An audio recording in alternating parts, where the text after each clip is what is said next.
मानस में गोस्वामी तुलसीदास जी एक चौपाई लिखते हैं। कर्म प्रधान विश्व करिला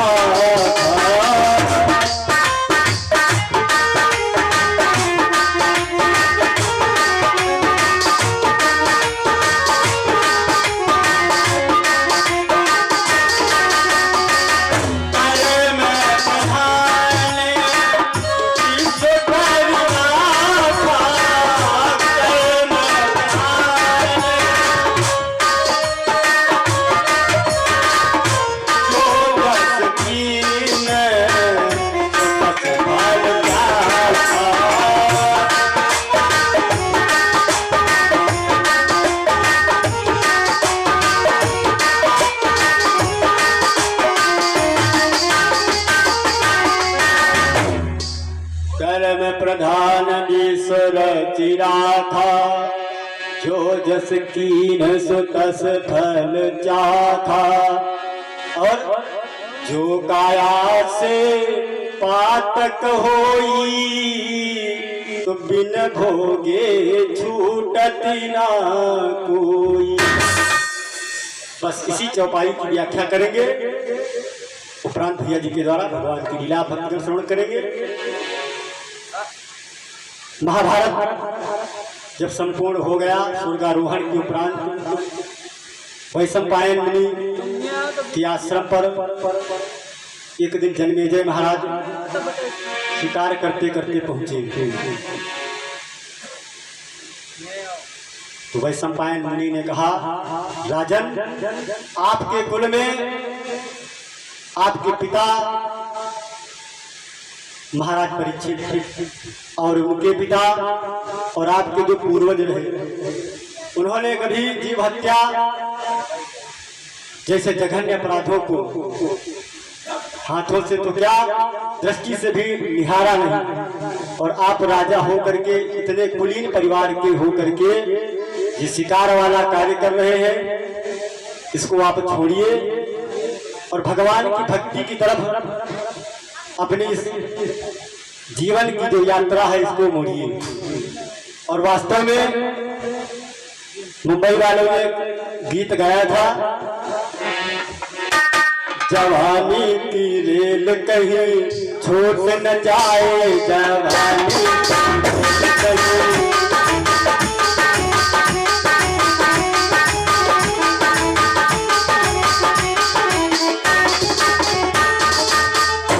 ये जो जवानी की रेल है, इसी में भगवान की भक्ति हो सकती है। राजा को जब समझाया तो राजा ने शस्त्रों को छोड़ दिया और वैशंपायन मुनि की शरण ली। आज वैशंपायन मुनि ने कहा, जन्मेजय, मैं आपको आपके कुल का चरित्र जो है विस्तार पूर्वक श्रवण कराता हूँ, सुनिए। और जन्मेजय महाराज आज चर्चा को सुनने के लिए बैठे हैं। वैशंपायन करती बखाना,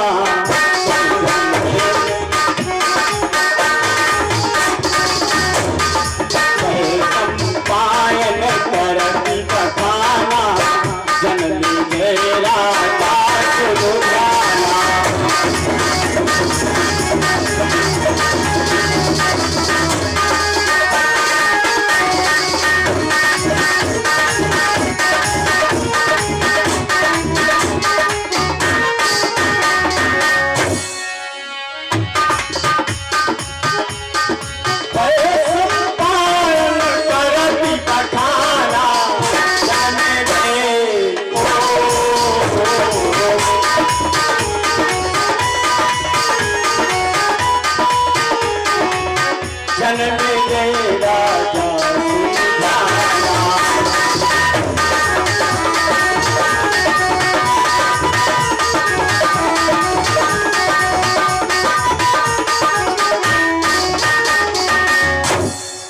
वैशंपायन मुनि ने चरित्र को श्रवण कराना शुरू किया।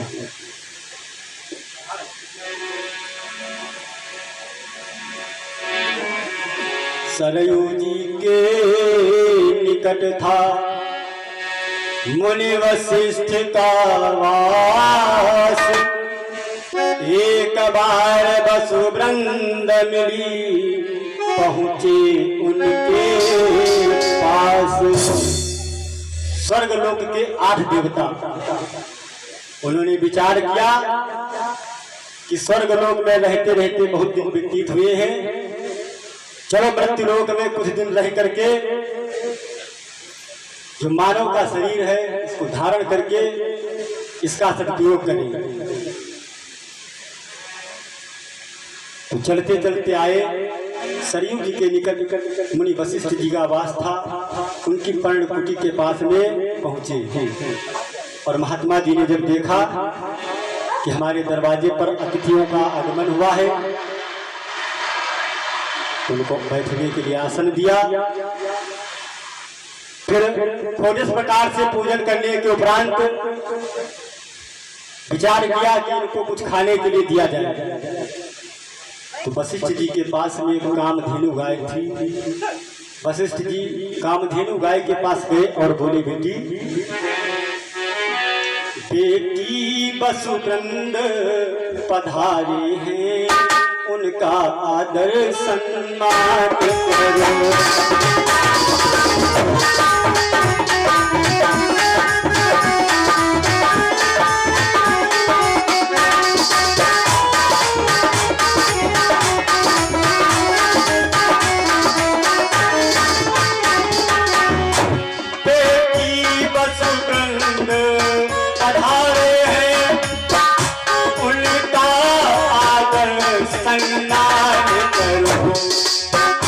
रह जाए न टूटी मेहमानी में, कुछ ऐसा उचित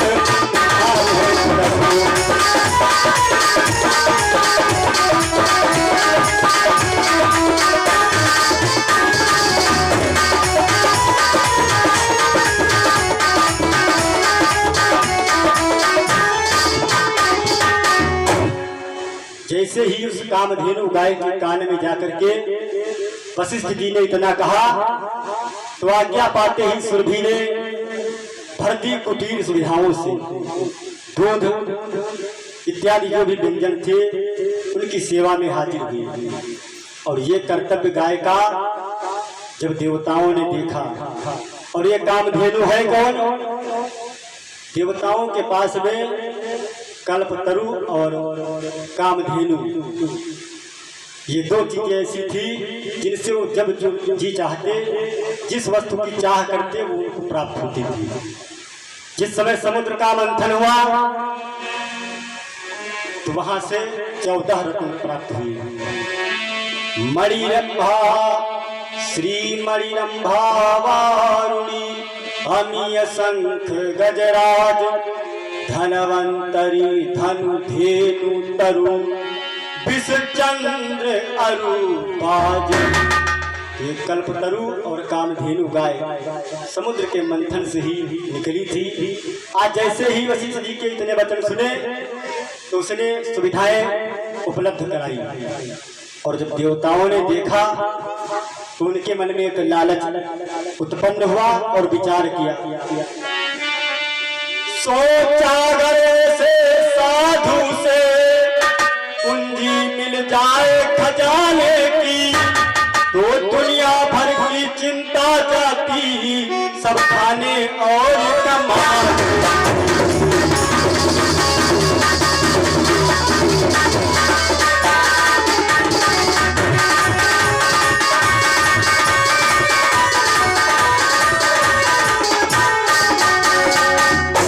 विचार आते ही एक ने कहा, लो इसे जुड़ा, मुझको तो यही सूझता है, मुझको तो यही सूझता है।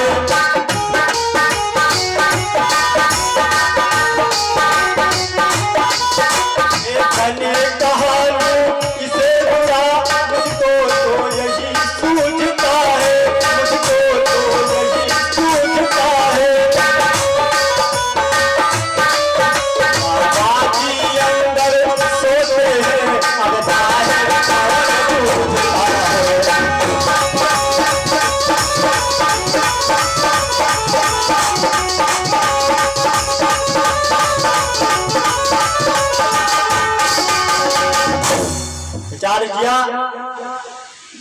कि चलो पहले मांग लिया जाए।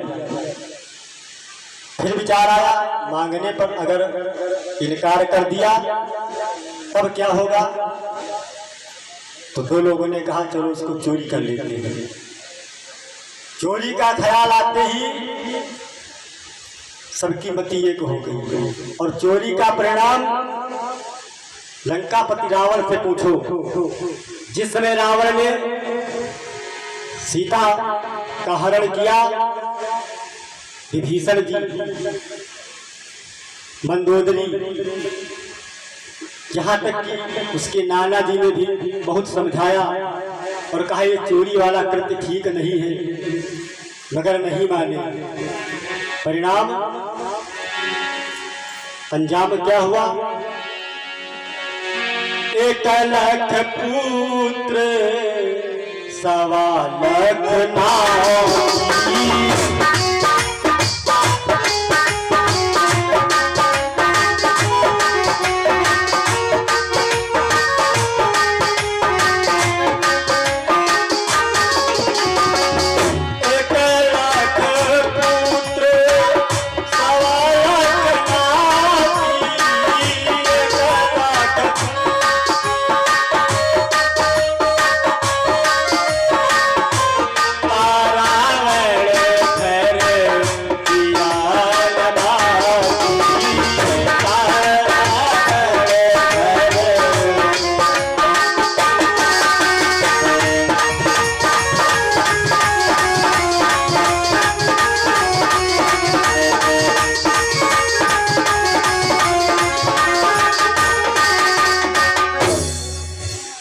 जितने भी शास्त्र हैं सबने एक ही मत दिया है कि चोरी वाला कृत्य जो है उचित नहीं, इसका परिणाम बहुत ही बुरा बताया गया है। बसों ने यह सोच कर ली वह गाय चुराए, बिना मिले ही चल पड़े पापी अवसर पाए। रात्रि के 12 बजे का समय है। 8 देवताओं ने मिलकर के गाय को खोला और चल पड़े। इधर जब प्रातः काल का समय हुआ, वशिष्ठ जी जागे गाय की सेवा के लिए, तो खूंटे पर गाय न डाल, बस विचार किया और ध्यान लगाया। अरे तप बल मुनि वर ध्यान लगाया,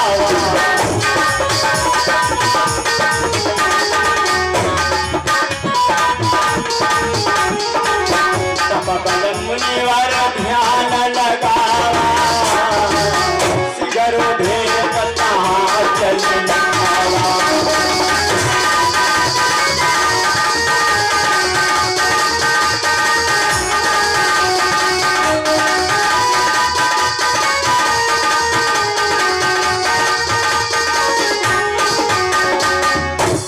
जैसे ही ध्यान लगाया, जो भी चरित्र देवताओं ने यहाँ पर किया संपूर्ण उनकी दृष्टि में आ गया। जब उनको पता चला तो वशिष्ठ जी क्रोधित हुए और कहा, ओ स्वर्गलोक के गर्भीरों, अपनी करनी का फल पाओ। जो चोरी वाला कृत्य किया पृथ्वी पर मनुष्य का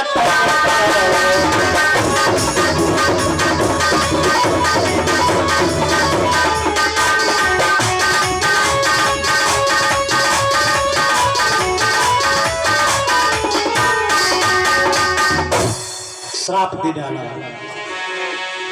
अब देवताओं को तो पता नहीं है।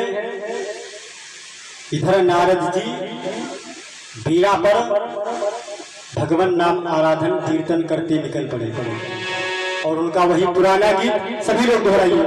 श्रीमन नारायण नारायण नारायण,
नारद जी का पदार्पण हुआ। मार्ग में देवताओं को जाकर के मिले और पूछने लगे, ये गाय, ये देवलोक में गाय की सेवा का विचार कब से देवताओं ने किया? तो देवताओं ने नारद जी से कहा, देवर्षि, ये गाय कोई साधारण गाय नहीं है। तो नारद जी ने पूछा, ये गाय आपको मिली कहाँ? देवताओं ने कहा, हमने इसकी चोरी की। बस नारद जी ने बता दिया कि जिस गाय की आप लोगों ने चोरी की है, तो वशिष्ठ जी ने आपको श्राप भी सुनाया है, उसके विषय में कुछ विचार किया है। और श्राप की सारी बात जब उनको बताई, तब देवताओं को बहुत ही ग्लानि हुई। तुरंत वापस दौड़ करके देवऋषि के वशिष्ठ जी के आश्रम पर पुनः आए, गाय को उनको सौंपी और उनसे क्षमा मांग ली। संत हैं, संत के विषय में गोस्वामी तुलसीदास मानस में कहते हैं,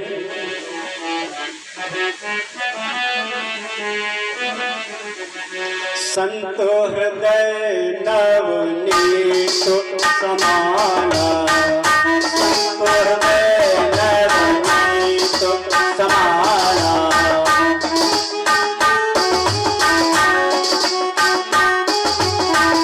संत हृदय नवनीत समाना, संत हृदय नवनीत समाना, कहा कभी न कर भाई न जाना, कहा कभी न कर।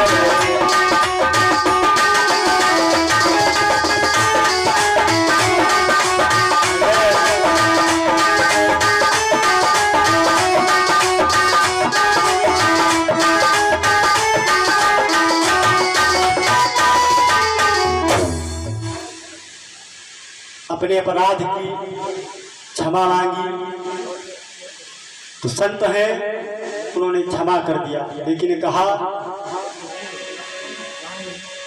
लेकिन अपने हाथ से खोली है जिसने गाय, सहसा उसकी मुक्ति का कोई नहीं उपाय। वशिष्ठ जी ने कहा कि आप लोगों का जो अपराध है, तो मैंने श्राप दिया है कि पृथ्वी पर मनुष्य का जन्म लेकर के आना पड़ेगा। तो आप लोगों का श्राप जो है ये बदल रहा है, आप लोगों का जन्म तो होगा, लेकिन तुरंत आपकी मृत्यु भी निश्चित है। परंतु जिसने अपने हाथों से हमारी गाय को खोला है, उसके विषय में मेरे पास कोई उपचार नहीं है। तो आप जाकर के अपने इस प्रश्न का उत्तर ले जाकर के, ये प्रश्न चाहे जहां लेकर के जाइए, देवलोक जाइए, भूलोक जाइए, और इसका उपाय हमारे पास नहीं है। अब देवलोक वहां से चले, रास्ते में जा रहे हैं और विचार कर रहे हैं,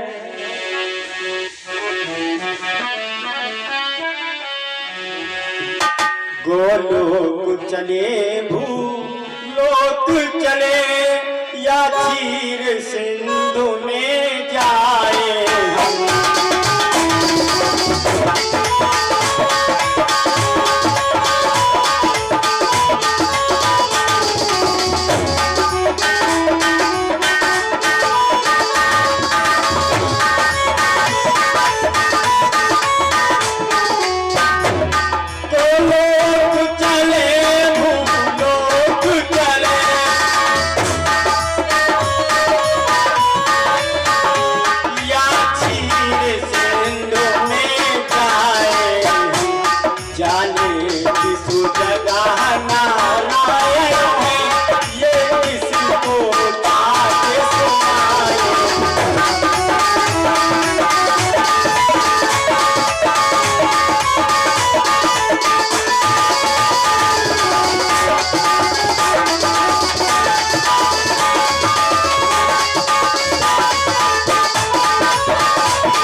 करिए प्रभु करिए पुकारा। विचार कर रहे हैं और अचानक गंगा माता की याद आ गई। तो गंगा जी के तट पर पहुंचे और आठों देवताओं ने हाथ जोड़ करके विनती की गंगा मैया से। ओ तारण तारणी मैया तारण तारणी, गंगा निर्मल तेरी धारा। तारण तारणी गंगा निर्मल तेरी धारा।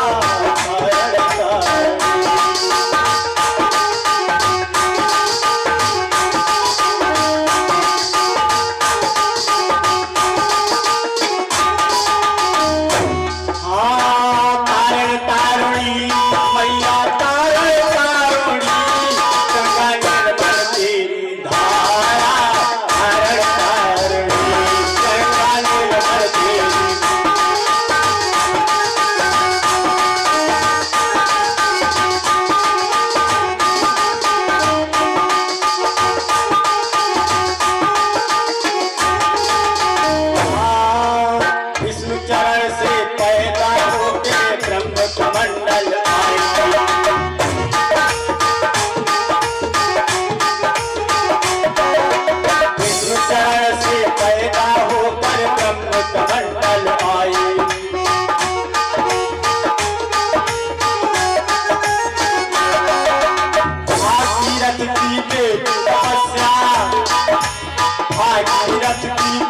तपस्या तुम पृथ्वी पर आई, धरती पापों का निस्तारा।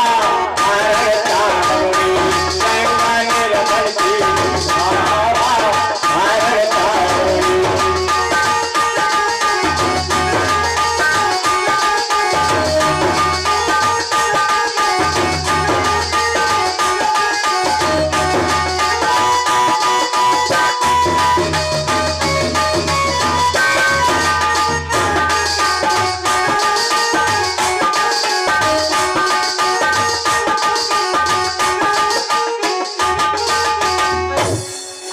जब प्रार्थना की तो गंगा मैया प्रकट हुई और देवताओं से आने का कारण पूछा। तो देवताओं ने सारी श्राप की जो घटना थी वो गंगा मैया से कह सुनाई। तो गंगा माँ ने कहा आप लोग चल करके स्वर्ग लोक में समय को व्यतीत करिए और जब जन्म का समय आएगा तो मैं आप लोगों का उद्धार करने के निमित्त स्वयं पृथ्वी पर आऊंगी। इधर हस्तिनापुर में श्री शांतनु नृपाल का था वह शासन काल, प्रजा रही प्रेम से रैयत थी खुशहाल। भरत वंश के राजा महाराज शांतनु पत्नी का निधन हो चुका है। एक दिन की बात, महाराज शांतनु शिकार के निमित्त गंगा तट की ओर निकले और चलते चलते मारे साव जब लगाया पारा। मारे साव जब लगाया पारा, जगत एक बन पति पर उठाना।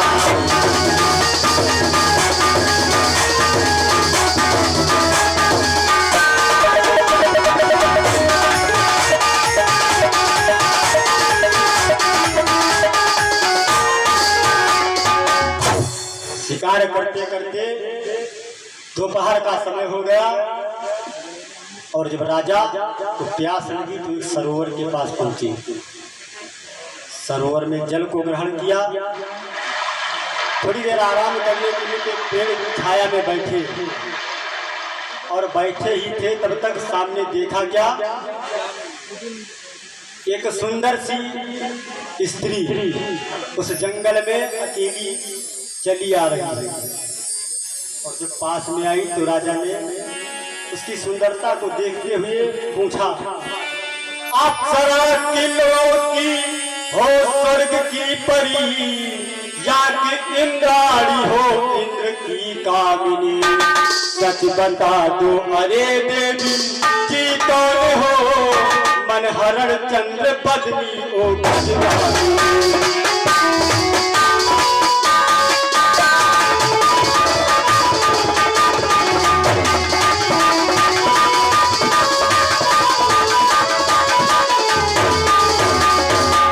सच बता दो अरे बेटी जी कौन हो, मनहरण चंद्र बदनी ओ गजरानी।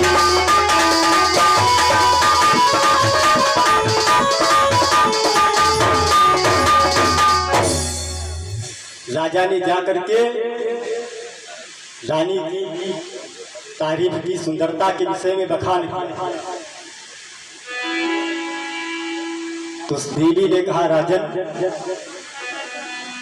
ये जो सुंदरता है क्षणिक है, कुछ दिन के बाद में सुंदरता का जो रूप का हमारे ऊपर प्रभाव है कम हो जाएगा। अवस्था के साथ में सुंदरता चली जाएगी, सदैव सुंदरता रहने वाली नहीं है।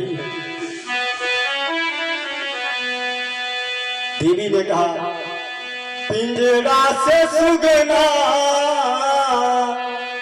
पिंजरा से सुगना फरार हुई जाई, सोने जैसी दैया खराब हुई जाई, जैसी दैया खराब हुई जाई।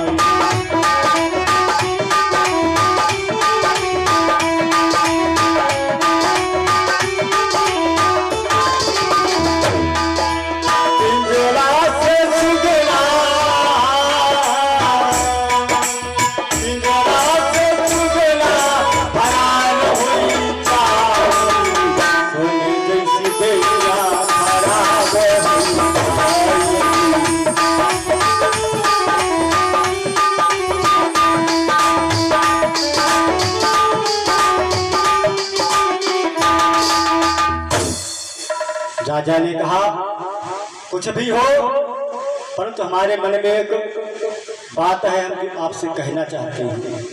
देवी ने कहा, कहिए। तो राजा ने कहा, हम आपके साथ में विवाह करना चाहते हैं। तो देवी ने कहा, हम आपके साथ में विवाह तो करेंगे, लेकिन एक शर्त है, अगर आप मेरी शर्त को स्वीकार करें तो हम भी विवाह करने के लिए तैयार हैं। प्रेम और माया के वशीभूत होकर के राजा ने बिना विचार किए शर्त को स्वीकार कर लिया। और शर्त क्या रखी? देवी ने कहा, राजन जो जी चाहेगा वही काम जीवन भर करती जाओ।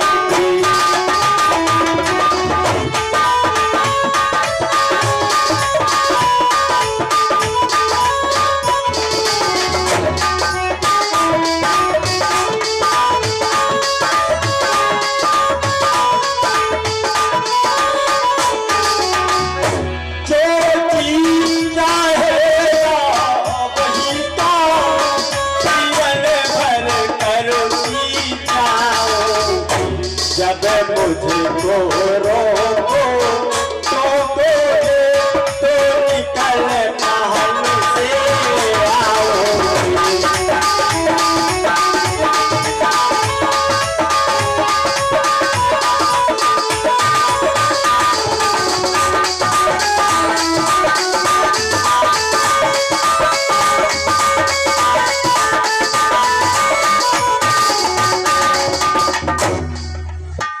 कहा देवी ने, राजन जो जी चाहेगा मैं जीवन भर वही काम करूंगी, और जिस दिन आपने हमारे काम में विघ्न डाली या हमको रोका टोका, उसी दिन हम आपको छोड़ करके पुनः इस जंगल में वापस चले आएंगे।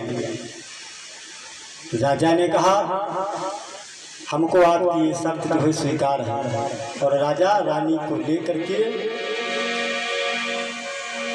तब राजा घर को लई आए।